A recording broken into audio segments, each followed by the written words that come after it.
दोस्तों, ये कहानी एक सत्य है जो कि मेरे साथ घटी हुई है। करीब 7 साल पहले की बात, एक रात की घटना, जिस दिन मैं ऑफिस के कुछ ज़्यादा काम के कारण रोम लौटने में थोड़ा देर हुआ था। शरीर पूरी तरह से थक चुका था। मैं खाना खाकर जल्दी जल्दी सोने की तैयारी में था। करीब रात के 10 बज चुके थे। मैं खाना खाने ही वाला था। ऐसे में घर के दरवाजा पर किसी ने खटखटाने की आवाज़ आई।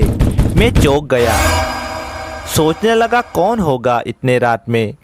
कुछ समय तक खटखटाने के बाद मैं दरवाजा की तरफ बढ़ने लगा।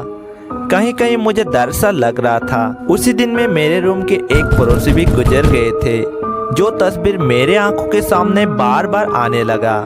मैं डरते हुए धीरे धीरे दरवाजा के पास पहुंचा और बोला, कौन है, कौन है आप? इतने कहने के बाद बाहर से आवाज आया, मैं हूँ पापू के माँ, जल्दी दरवाजा खोलो, प्लीज जल्दी खोलो।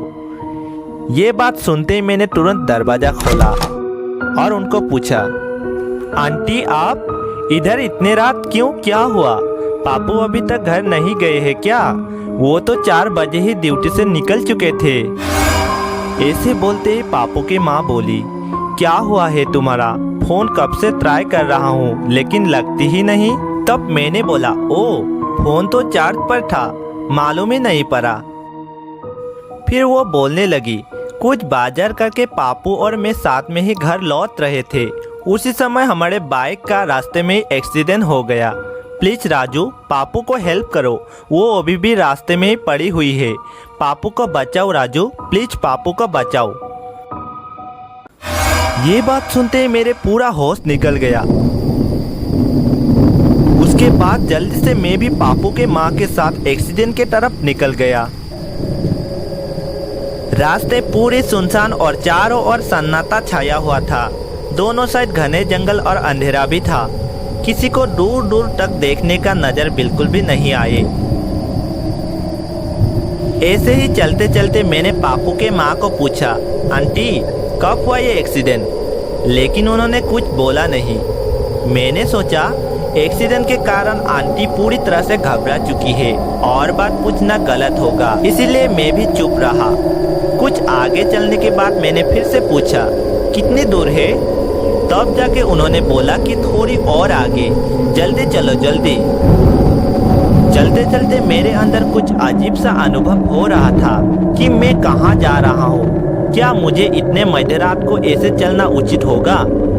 तब मैंने पूछा, क्यों आंटी, आपको कुछ नहीं हुआ क्या?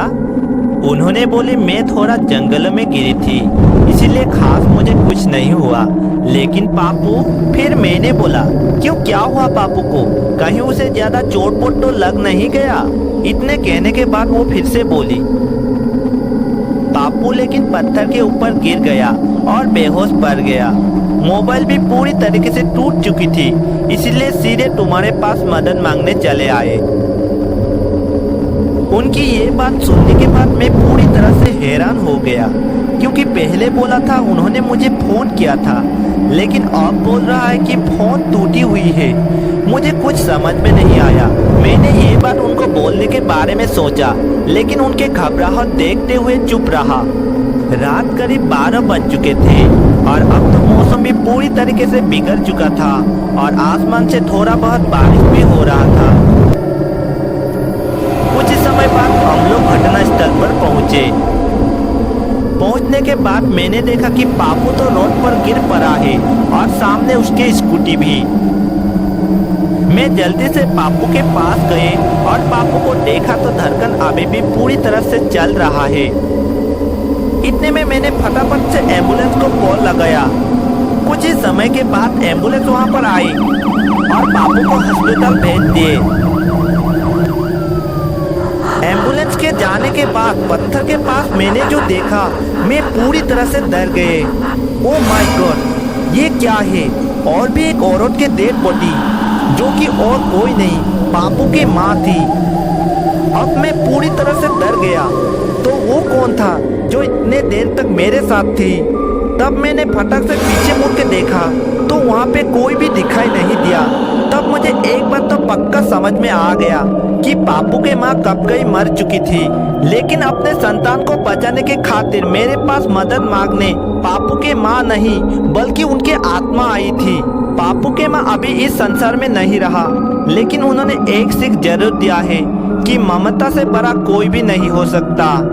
दोस्तों, अगर आप लोगों को ये स्टोरी देखकर पसंद आए तो वीडियो को एक लाइक करें और ऐसे न्यू हॉरर स्टोरी देखने के लिए हमारे चैनल को सब्सक्राइब करें।